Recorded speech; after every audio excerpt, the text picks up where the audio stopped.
आत्म के पहले श्लोक में भगवान कृष्ण का वंदन किया है श्री व्यास जी ने,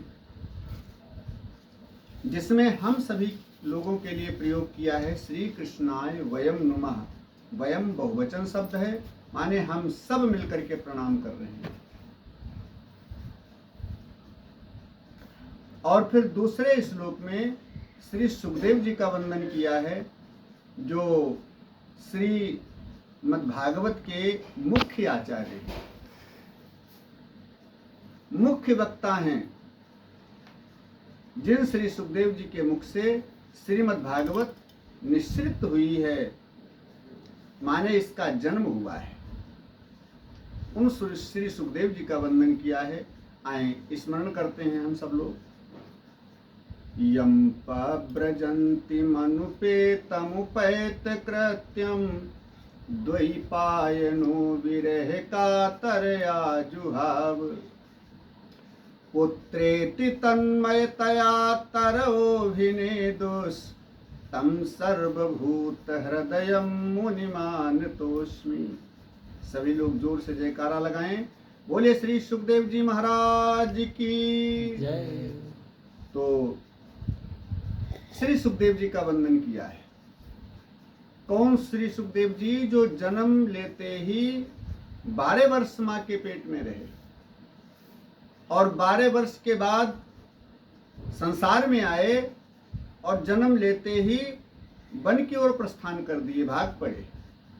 लेकिन द्वैपायनो विरह का तरया जुहाव। द्वैपायन माने श्री व्यास जी पुत्र के विरह में, कातर माने अत्यंत दुखी होकर के पीछे पीछे दौड़ पड़े। पुत्रेति तन्मयतया, हा पुत्र रुक जाओ।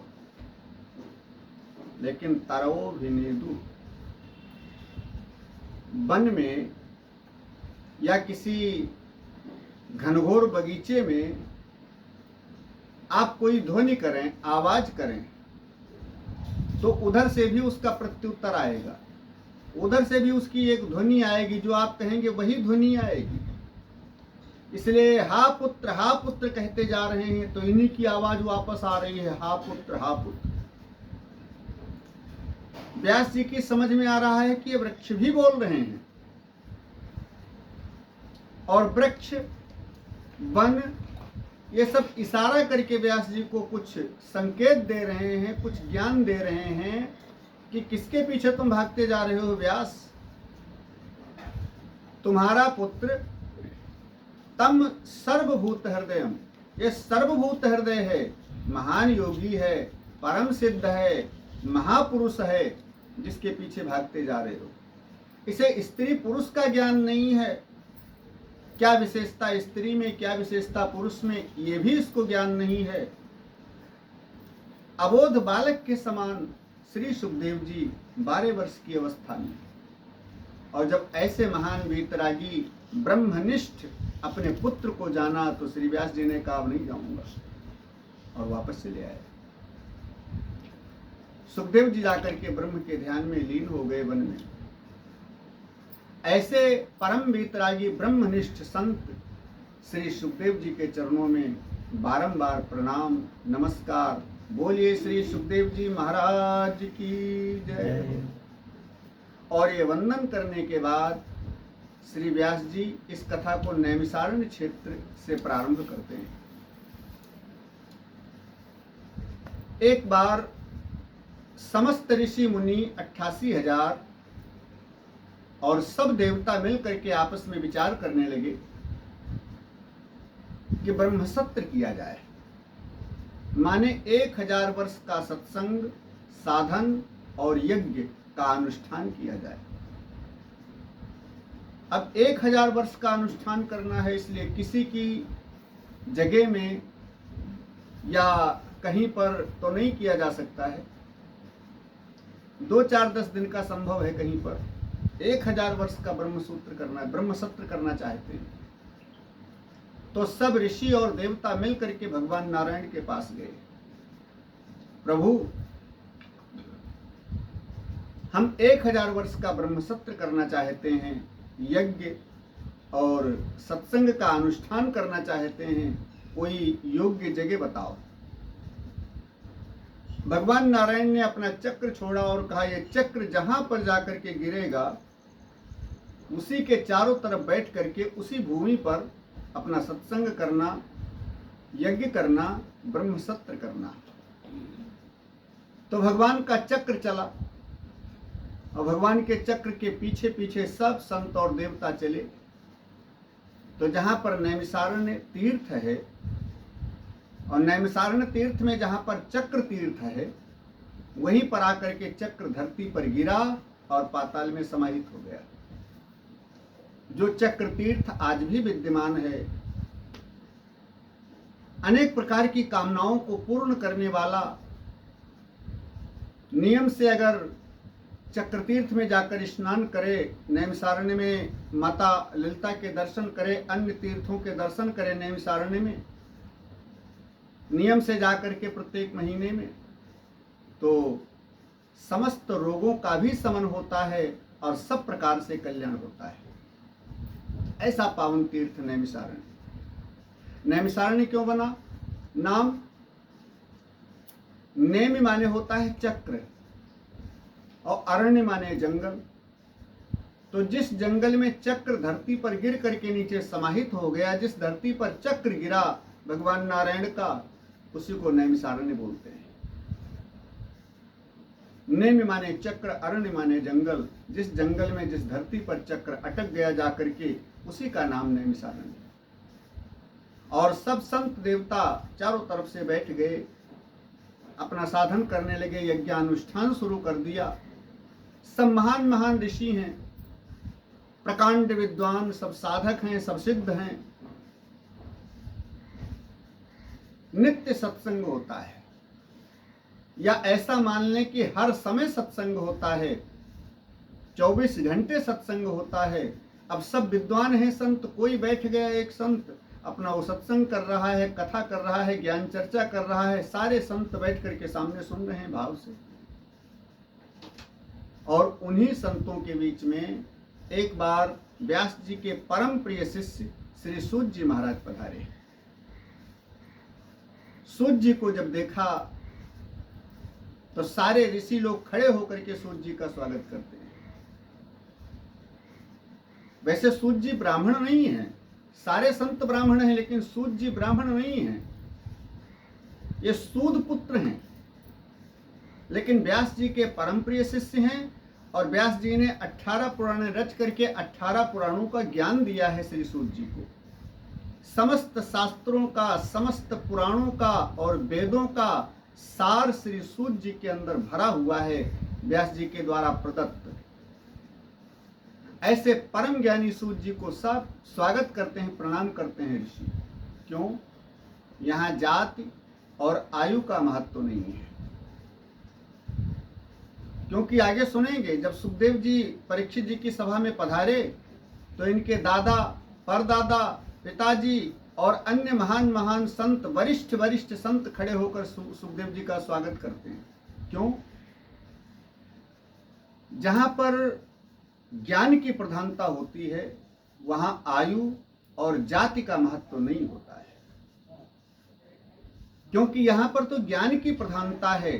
सत्संग शिविर लगा हुआ है, सत्संग का आयोजन चल रहा है, इसलिए ज्ञान का प्रदर्शन हो रहा है यहाँ पर। इसलिए आयु और जाति का यहाँ कोई बंधन नहीं है, कोई महत्व नहीं है। सूत जी परम ज्ञानी हैं, परम विवेकी हैं, इसलिए सब ऋषि लोग खड़े होकर के श्री सूत जी का स्वागत करते हैं। उच्चासन के ऊपर बिठाया। सूत जी तो कहते हैं हम इस योग्य नहीं हैं, आप सब महान महान संत हैं, फिर मेरा इतना स्वागत आप लोग कर रहे हैं।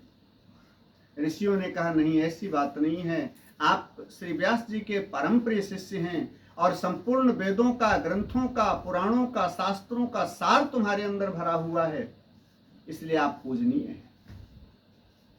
उच्चासन के ऊपर, व्यास मंच के ऊपर विराजित किया श्री सूत जी को। आज भी नैमिषारण्य में सूत गद्दी बनी हुई है, जहां पर सूत जी विराजित होकर के सामने 88,000 ऋषि श्रोता के रूप में बैठे हैं। प्रधान श्रोता के रूप में श्री सौनक जी बैठ गए, जो समस्त ऋषियों के प्रधान हैं। मुख्य है। अब सौनक जी बैठे प्रश्न करते हैं श्री सूत जी से, महाराज काल अज्ञान ध्वांत विध्वंस कोटि सूर्य समप्रभा सूताख्या हि कथा सारम मम कर्ण रसायनम। अज्ञान ध्वांत विध्वंस, संसार में जितने भी प्राणी हैं, प्रत्येक प्राणी के अंदर अज्ञान रूपी अंधकार बैठा हुआ है।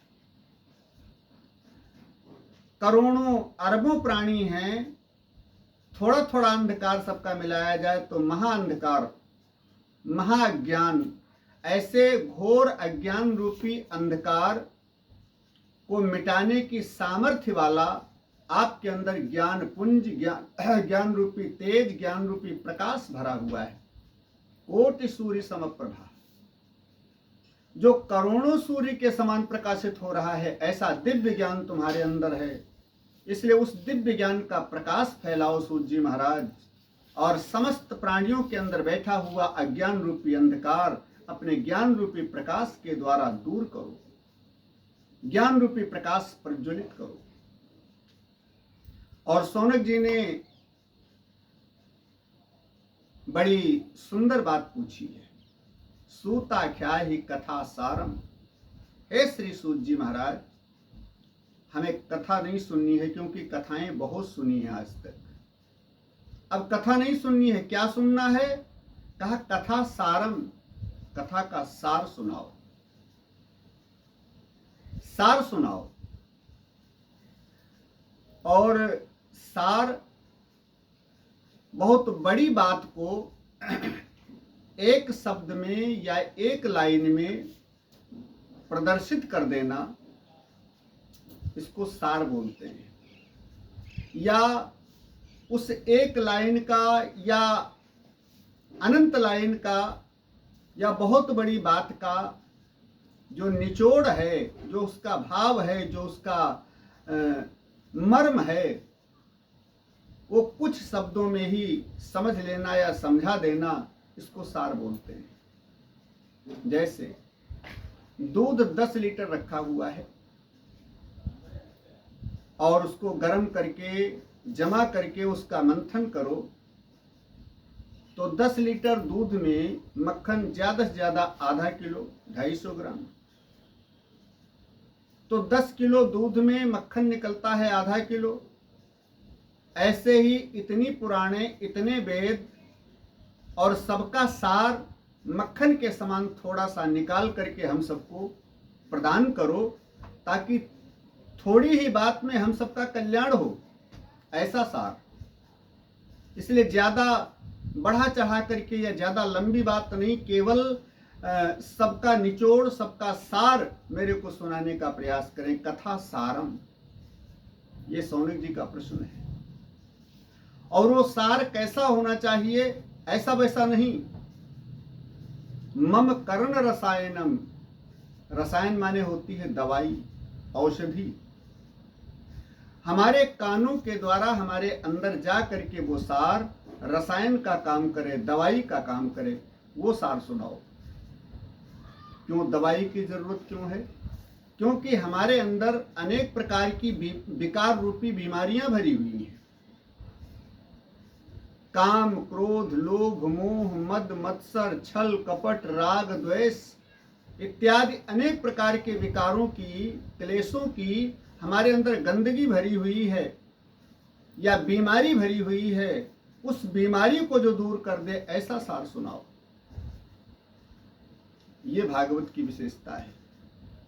भागवत के ज्ञान को जब अपने अंदर ग्रहण किया जाता है, तो हमारे अंदर की जो विकार रूपी बीमारी हैं, ये दूर होती हैं। क्योंकि सौनक जी का ये पहला प्रश्न है, हमारी बीमारी जो दूर करने में समर्थ हो, ऐसा सार रूपी ज्ञान हमें सुनाने का प्रयास करो। अब यहाँ एक बात समझें, सौनक जी यहाँ अपने लिए प्रश्न नहीं कर रहे हैं, क्योंकि जिस बीमारी की बात बताई है, विकार रूपी, क्लेश रूपी, ये विकार और क्लेश इन संतों के अंदर नहीं है, क्योंकि ये महान संत हैं, परम संत, महापुरुष हैं, सब बड़े बड़े सिद्ध हैं, बड़े बड़े साधक हैं, इसलिए बीमारी इनके अंदर नहीं है। लेकिन ये प्रश्न क्यों कर रहे हैं? क्योंकि जो आगे समय आ रहा है कलयुग का, उस कलयुग में लोग विकारग्रस्त हो जाएंगे, क्लेशग्रस्त हो जाएंगे, समस्त विकार और क्लेश रूपी रोगों से ग्रस्त हो जाएंगे और बड़ा क्लेश मिलेगा, बड़ा संकट मिलेगा। इसलिए उनकी बीमारी कैसे दूर हो, कलयुग के प्राणियों का कल्याण कैसे हो, कलयुग के जीवों का उद्धार कैसे हो, इस हेतु से प्रश्न किया है। इसलिए इसमें अपना कोई हित नहीं है, ये परहित की भावना से प्रश्न किया है। क्योंकि जिन बीमारियों की बात किया वो बीमारी इन संतों के अंदर नहीं है। संत तो बड़े सात्विक हैं, संत तो बड़े निर्मल हैं। इसलिए हमारे सबके कल्याण के लिए बात पूछी है, प्रश्न पूछा है। और ऐसा प्रश्न सुनकर के श्री सूत जी बड़ा गदगद हो गए, बड़ा प्रसन्न हो गए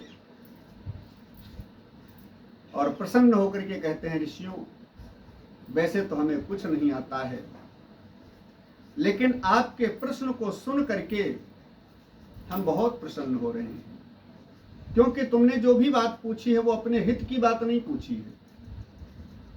तुमने जो भी पूछा है इससे संसार का कल्याण होगा, कलयुग के जीवों के उद्धार का मार्ग पूछा है तुमने, परहित की बात पूछी है, इसलिए हम जरूर बताएंगे। और फिर कहते हैं, ऋषियों आज वो सार तुमको सुनाऊंगा। कैसा? काल ब्याल मुखग्रास त्रास निर्णास हेतवे। एक काल रूपी अजगर अपना मुंह फैलाए बैठा हुआ है। इसको ऐसे समझें जैसे सर्प, बहुत विशाल सर्प अपना मुंह फैलाए बैठा है और उसके मुंह के अंदर हम सब बैठे हुए हैं, लेकिन कब तक सुरक्षित हैं? जब तक सर्प वो अपना मुख बंद ना कर ले। और सर्प ने मुख बंद किया कि राम नाम सत्य। तो काल रूपी अजगर सर्प के मुंह में हम सब जीव, सब प्राणी बैठे हुए हैं, लेकिन सुरक्षित कब तक हैं? जब तक वो काल रूपी अजगर सर्प अपना मुख बंद ना कर ले। लेकिन जो सार, जो ज्ञान सुनाने जा रहा हूं, जिसको श्रीमद् भागवत बोलते हैं, उसकी क्षमता और उसकी महिमा ऐसी विशेष है कि काल रूपी अजगर सर्प के मुख से निकाल करके बाहर, माने मृत्यु के भय से मुक्त कर देने वाली है श्रीमद् भागवत। ऐसी विशेष काल रूपी सर्प के मुख से छुड़ाने वाली, मृत्यु के भय से मुक्त करने वाली श्रीमद् भागवत, ऐसा विशेष ज्ञान श्रीमद् भागवत रूपी जो हम तुम्हें सुनाएंगे। और फिर भागवत की बड़ी विशेषता बताते हैं श्री सूत जी महाराज, जिन विशेषताओं की चर्चा हम आगे के भाग में करेंगे। लेकिन हमारे इस चैनल को आप अगर सब्सक्राइब करेंगे, बेल आइकन का बटन दबाएंगे, लाइक करेंगे, तो जो भी ज्ञान की चर्चा के ऐसे वीडियो होंगे, क्योंकि मैं संपूर्ण भागवत अब यूट्यूब में डालना चाहता हूं ऐसे छोटे छोटे भागों में, तो इसको सुनने के लिए आप सब लोग सब्सक्राइब करें, बेल आइकन के बटन को दबाएं और लाइक करें, ताकि जो भी हमारे ज्ञान के एपिसोड या भागवत के एपिसोड आते रहें वो सबसे पहले आपको प्राप्त हों। धन्यवाद। बोलिए सच्चिदानंद भगवान की जय।